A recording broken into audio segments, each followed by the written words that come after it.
नमस्कार किसान साथियों, मैं राजू राम राठौड़ तहसील बिलाड़ा जोधपुर राजस्थान से आज आप सबके लिए बहुत ही महत्वपूर्ण विषय पर वीडियो बना रहा हूं।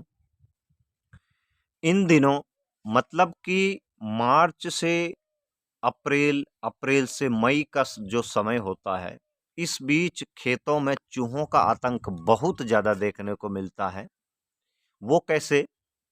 जैसे ही गेहूं के खेतों की कटाई हो जाती है तब अंदर देखा जाता है चूहों ने काफ़ी बड़े बड़े बिल निकाल दिए हैं और वहाँ रेत के ढेर बड़े बड़े कर दिए हैं। और सौंफ के खेतों में भी जब कटाई हो जाती है, सारी सौंफ खेत से निकाल दी जाती है, गेहूं की फसल निकाल दी जाती है, तो चूहे उन खेतों से निकलकर आसपास की नज़दीक की फसल, जैसे कि ग्रामीण क्षेत्रों में अक्सर रचके की फसल होती है और उस रचके की फसल को 3-4 दिन बाद, 5 दिन बाद सिंचाई की जाती है। और सबसे बढ़िया जगह है चूहों की रहने के लिए रचके की क्यारियां। तो खेत में तो नुकसान करते ही करते हैं चूहे, पर रिचके की फसल को अगर नुकसान कर जाए तो किसान के पशु चारे के सवाल पैदा हो जाते हैं। अगर खेत में चूहों का आतंक ज्यादा है, अगर आप चूहों के सारे समाधान, सारे उपाय करके भी थक चुके और चूहे नहीं जा रहे हैं, तो ये जो आज मैं आपको प्रयोग किया हुआ उपाय बता रहा हूं, इसके बाद शायद ही आपके खेत में चूहे आपको देखने को मिलेंगे। आपको क्या करना है आगे बताऊंगा। इस वीडियो को आप सबको भेजिए जो चूहों से दुखी हैं, जिनके खेतों में चूहे ज़्यादा बिल बना जाते हैं और फसल खराब कर जाते हैं। अक्सर ऐसा रेगिस्तान में होता है, पर कहीं चूहे फसलों को नुकसान करने वाले होते हैं, कहीं केवल बिल बनाते हैं। तो किसान साथियों, ये विचार, ये आइडिया मुझे कैसे आया, पहले इस पर बात करूंगा। सुबह जब हम सभी उठते हैं सोकर, रात भर सो लेते हैं, सुबह जब उठते हैं, उठने से पहले हम देखते हैं हमारे सबके मुंह में एक लार बनती है जो कि थोड़ी बासी लार होती है, वो क्षारी होती है।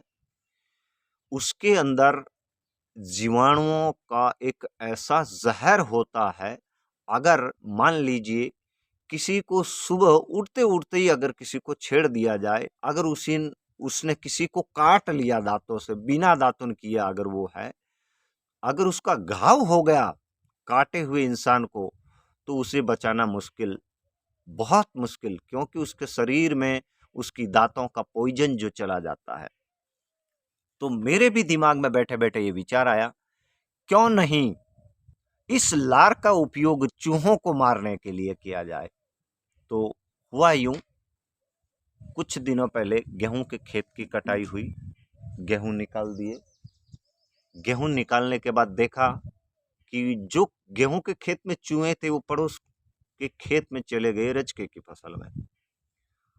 तब मैंने स्वयं ने शाम को खाना खाया।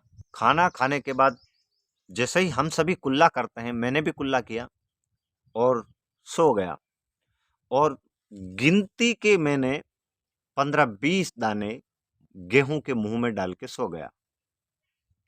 रात भर मुंह में लार बनती रही और जो गेहूं के दाने सूखे थे, जिस समय मैंने मुंह में डाला, सुबह उठ के देखा तो जितने दानों की साइज थी, सुबह उठ के देखा तो उसकी साइज डबल हो गई।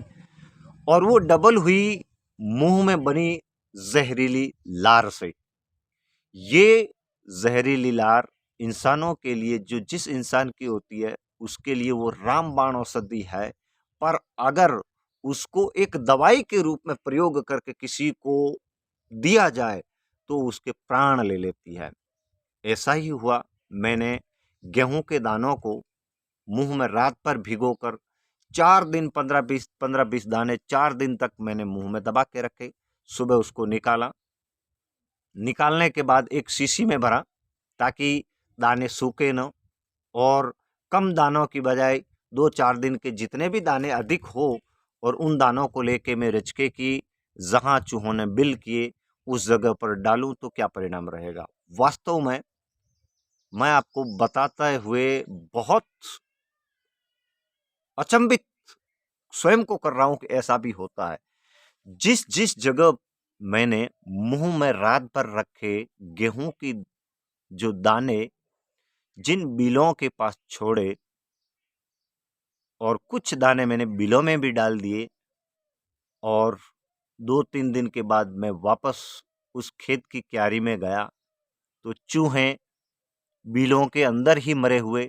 ये कैसे पता चला? जब बिलों के अंदर से चूहों के मरने के 4 दिन के बाद जो बास आई, उससे मुझे पूर्ण विश्वास हुआ कि वास्तव में चूहे मर गए। एक चूहा जो बड़ा था वो कुछ दूरी पर ही मरा हुआ मिला, उसका शरीर काला पड़ा हुआ था। ये एक विशेष मैंने परिणाम देखा। तो अगर आपके खेत में, आपके रचके की फसल में चूहों का आतंक है, बिना दवाई दिए, बिना बाजार गए, बिना पॉइजन दिए, अपने स्वयं के रात भर सोने के बाद सुबह उठे लार को गेहूं के दानों, बाजरी के दानों, ज्वार के दानों को भिगोकर अगर आप चूहों के बिल के पास छोड़ देते हैं, तो मेरी तरह आप भी पूर्ण रूप से सुख की नींद, चैन की नींद सोएंगे। चूहों का आतंक आपके खेत से संपूर्ण रूप से खत्म हो जाएगा। इस वीडियो को आप और किसान भाइयों तक भेजिए जिनके अनार के बागवानी में चूहे परेशान करते हैं, मरुस्थलीय भूमि में चूहे परेशान करते हैं, गेहूं की फसल में चूहे परेशान करते हैं, या जमीनी कंद की फसल को चूहे नुकसान कर जाते हैं। तो सारी समस्याओं का समाधान है आपके मुंह की लार। इस लार का आप उपयोग करें। अब आगे इसका प्रयोग हम जंगली सुअरों को रोकने में भी करने जा रहे हैं। इसमें कुछ नई चीज हम ऐड करके उसका भी आपको पूर्ण जो परिणाम आएगा प्रैक्टिकल आपको बताएंगे। इस वीडियो को औरों को भेजिए ताकि वो भी इस घरेलू विधि का उपयोग करके चूहों से समाधान पा सके। धन्यवाद।